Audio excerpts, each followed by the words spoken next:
Welcome to me ఇంటి వంట by Lakshmi.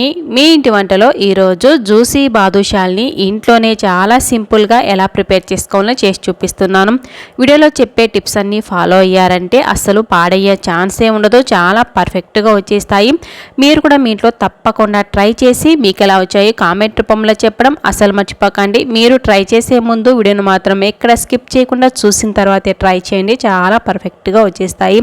ఇక మనం లేట్ చేయకుండా వీడియోలోకి వెళ్ళిపోదాము. ఈ జ్యూసీ బాదుషాల్ని ప్రిపేర్ చేసుకోవడానికి ముందుగా ఒక మిక్సింగ్ బౌల్ తీసుకొని 2 కప్పుల మైదా పిండిని జల్లించుకుంటున్నాను. ముందుగా అయితే 1 కప్పు మైదా పిండి వేసి జల్లిస్తున్నాను. మీకు మైదా పిండి ఇష్టం లేదు అనుకునేవారైతే గోధుమ పిండితో అయినా చేసుకోవచ్చు. స్వీట్ షాప్ స్టైల్లో చేసుకోవాలనే ఉద్దేశంతో ఇక నేను మైదా పిండితో చేస్తున్నాను. ఇప్పుడు 2వ కప్పు మైదా పిండి కూడా వేసుకొని జల్లిస్తున్నాను. ఇలా జల్లించుకోవడం వల్ల పిండిలో ఏమన్నా ఉంటే ఫిల్టర్ అయిపోతాయి, పిండి కూడా సాఫ్ట్గా వచ్చేస్తుంది. ఇప్పుడు ఈ జల్లించుకున్న మైదా పిండిలో 1 టీ స్పూన్ బేకింగ్ పౌడర్ వేస్తున్నాను.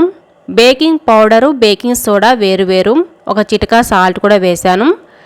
2 టేబుల్ స్పూన్ల నెయ్యి కానీ బటర్ కానీ వేసుకోవాలి. ఇక నేనైతే నెయ్యి వేసుకున్నాను. నెయ్యి వేసుకున్న తర్వాత పిండి మొత్తానికి బాగా పట్టేటట్టు కలిపేసుకోవాలి.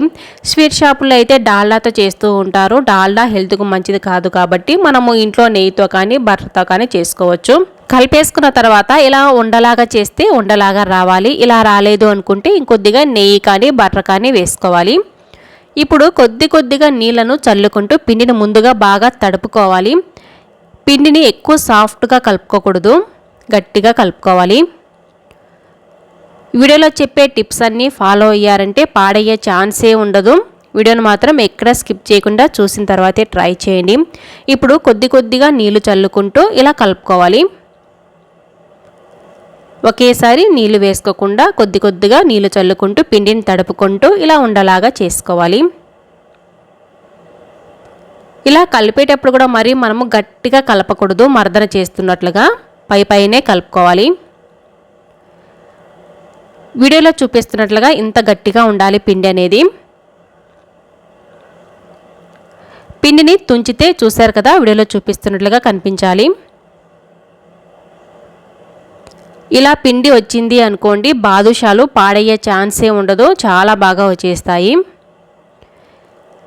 ఇలా కలిపేసుకున్న తర్వాత ఇప్పుడు దీనిపైన మూత పెట్టేసుకోవాలి. మూత పెట్టేసుకొని 10 నుంచి 15 నిమిషాలు పక్కన పెట్టేసుకోవాలి. పిండి అనేది కొద్దిగా నానుతుంది. ఈలోపు మరొక కడాయి తీసుకొని ఇందులో 2 కప్పుల పంచదార వేస్తున్నాను.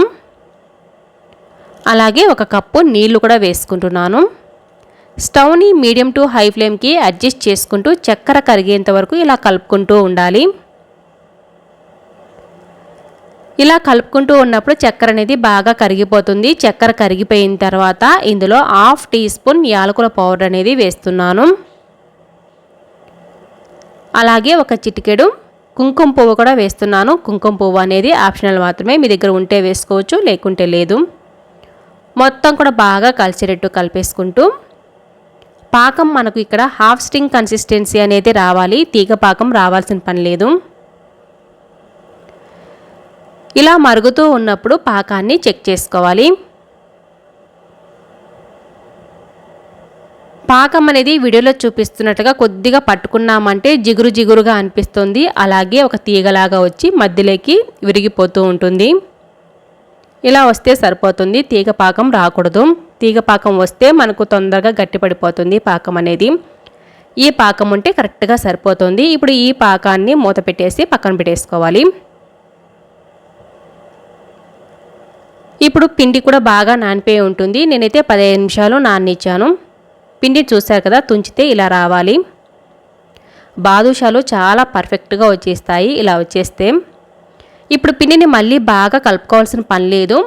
డైరెక్ట్గా కొద్దిగా పిండిని తీసుకొని వీడియోలో చూపిస్తున్నట్లుగా ఇలా చేసుకోవాలి. ఇలా చేసుకోవడం వల్ల బాదుషా అనేది లోపల పొరలుగా వచ్చేస్తుంది. మధ్యలో ఇలా గుంతలాగా పెట్టాలి. బాదుషాలకి మధ్యలో ఇలా గుంతలాగా ఎందుకు పెడతారో నాకు కామెంట్ సెక్షన్లో తెలియచేయండి, ఎంతమందికి తెలుసు. ఇలాగే మొత్తం బాదుషాల్ని ప్రిపేర్ చేసుకోవాలి.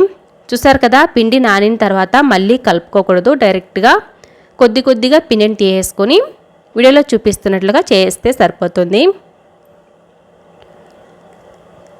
ఇందులోకి బాగా గాలి వెళ్ళి ఉంటుంది కదా, మళ్ళీ కలిపేసామంటే ఆ గాలి మొత్తం బయటకు వచ్చేస్తుంది. కాబట్టి అలాగే కొద్ది కొద్దిగా పిండిని తీసుకుంటూ చేసుకోవాలి. అన్నిటినీ కూడా ఇదే విధంగా ప్రిపేర్ చేసుకుంటే సరిపోతుంది. నేనైతే అన్ని బాదుషాలని కూడా ఇలాగే ప్రిపేర్ చేసుకున్నాను. ఇలా చేసుకున్న తర్వాత స్టవ్ మీద ఒక కడాయి పెట్టేసుకొని డీప్ ఫ్రైకి సరిపడా ఆయిల్ వేసుకున్నాను. ఆయిల్ అనేది మరి వేడి అనేది ఎక్కువ అయి ఉండకూడదు, కొద్దిగా వేడి అయి ఉంటే సరిపోతుంది. ఇప్పుడు పిండి వేసి చెక్ చేస్తున్నాను. పిండి వేసిన తర్వాత స్లోగా పైకి రావాలి, వెంటనే రాకూడదు. ఆయిల్ వేడి అనేది ఇలా ఉంటే సరిపోతుంది. చూసారు కదా, ఇక్కడ పిండి అనేది స్లోగా పైకి వస్తుంది కదా. ఇప్పుడు బాదుషాల్ని ఒక్కొక్కటిగా ఈ ఆయిల్లో వేసుకోవాలి. స్టవ్ను కూడా మనము లో ఫ్లేమ్లో పెట్టేసుకోవాలి, మీడియం కానీ హై ఫ్లేమ్లో కానీ పెట్టకూడదు. బాదుషాల్ని స్లోగా ఒక సైడ్ నుంచి ఆయిల్లో ఎన్నైతే పడితే అన్నిటినీ వేసుకోవాలి, ఫ్రీగా తిరిగేటట్టుగా. ఈ బాదుషాల్లో బేకింగ్ పౌడర్ వేసాం కాబట్టి ఇంకొద్దిగా పొంగుతాయి కూడా, కాబట్టి మనము మరీ ఎక్కువ ఇరుకిరుగ్గా వేసుకోకూడదు, ఫ్రీగా తిరిగేటట్టుగా ఆయిల్లో వేసుకోవాలి. ఇలా వేసిన తర్వాత బాదుషాలు వాటంతటా అవే పైకి తేలాలి, అప్పటి వరకు గరిట అనేది పెట్టకూడదు. చూసారు కదా, వీడియోలో చూపిస్తున్నట్లుగా ఇలా ఒక్కొక్కటి పైకి తేలుతూ వచ్చేస్తూ ఉంటాయి బాదుషాలు. అప్పటి వరకు మనము గరిట అనేది పెట్టకూడదు. ఇదంతా స్టవ్ని లో ఫ్లేమ్లోనే చేసుకోవాలి. బాదుషాలు ఎక్కువ మందంగా ఉంటాయి కదా, లోపల పిండి పిండిగా ఉంటాయండి హై ఫ్లేమ్లో పెట్టామంటే. కాబట్టి లో ఫ్లేమ్లో పెట్టేసుకొని చేసుకోవాలి. ఇలా వచ్చిన తర్వాత ఒక్కొక్కటి మరోవైపు తిప్పేసుకుంటూ వీటిని మంచి కలర్ వచ్చేంత వరకు ఫ్రై చేసుకోవాలి. ఇప్పుడు మనము లో ఫ్లేమ్లో పెట్టేసుకొని మరోవైపు తిప్పేస్తున్నాను. ఇలా కొద్దిగా కలర్ చేంజ్ అయిన తర్వాత ఇప్పుడు మీడియం ఫ్లేమ్కి పెట్టేస్తున్నాను. ఇలా స్టెప్ బై స్టెప్ చేసుకున్నామంటే బాదుషాలు లోపల పిండి పిండిగా లేకుండా చాలా బాగా వచ్చేస్తాయి. బాదుషాలు ఈ కలర్ వచ్చేంత వరకు కూడా మనము మీడియం ఫ్లేమ్లోనే ఫ్రై చేసుకోవాలి. ఇలా బాదుషాల్ని ఫ్రై చేసుకున్న తర్వాత ఇందులో నుంచి డైరెక్ట్గా వేరొక బౌల్లోకి వేసుకోకుండా డైరెక్ట్గా పాకంలో వేసుకోవాలి. ముందుగా మనము చక్కెర పాకం అనేది చేసి పెట్టుకున్నాం కదా, ఆ పాకంలో డైరెక్ట్గా వేసుకున్నామంటే బాదుషాలు పాకాన్ని చాలా బాగా పీల్చేసుకుంటాయి, అస్సలు పాడయ్యే ఛాన్సే ఉండదు. బాదుషాలు వేడివేడిగా ఉంటాయి, అలాగే పాకం గోరువెచ్చగా అయి ఉంటుంది. ఆ పాకంలో వేసేసుకున్నామంటే పాకాన్ని బాగా పీల్చుకుంటాయి బాదుషాలు. ఇప్పుడు గోరువెచ్చగా ఉన్న పాకంలో వేసేస్తున్నాను, డైరెక్ట్గా ఆయిల్ నుండి తీసేసి బాదుషాల్ని. ఇలా వేసేసుకున్న తర్వాత బాదుషాల్ని వీడియోలో చూపిస్తున్నట్లుగా ఇలా కలుపుకోవాలి, రెండు వైపులా తిప్పుకుంటూ. బాదుషాలు ఇలా వేసేసిన తర్వాత 5 నిమిషాలు వదిలేస్తే సరిపోతుంది. పాకాన్ని చాలా బాగా పీల్చేసుకుంటాయి బాదుషాలు. మిగతా మొత్తం బాదుషాలను కూడా ఇదే విధంగా ప్రిపేర్ చేసుకోవాలి. చూసారు కదా, రెండు వైపులా ఇలా తిప్పుకుంటూ ఉన్నామంటే పాకాన్ని చాలా బాగా పీల్చేసుకుంటాయి. 5 నిమిషాల తర్వాత చెక్ చేస్తున్నాను. చూసారు కదా, బాదుషాలు పాకాన్ని పీల్చేసుకొని ఎంత బాగా జ్యూసీగా కనిపిస్తున్నాయో. ఇప్పుడు ప్లేట్లోకి తీసేసుకున్నాను. మీరు కూడా మీ ఇంట్లో తప్పకుండా ట్రై చేయండి. ఈ బాదుషాలు చాలా జ్యూసీగా అచ్చం స్వీట్ షాప్లో ఎలా అయితే ఉంటాయో అలాగే ఉంటాయి.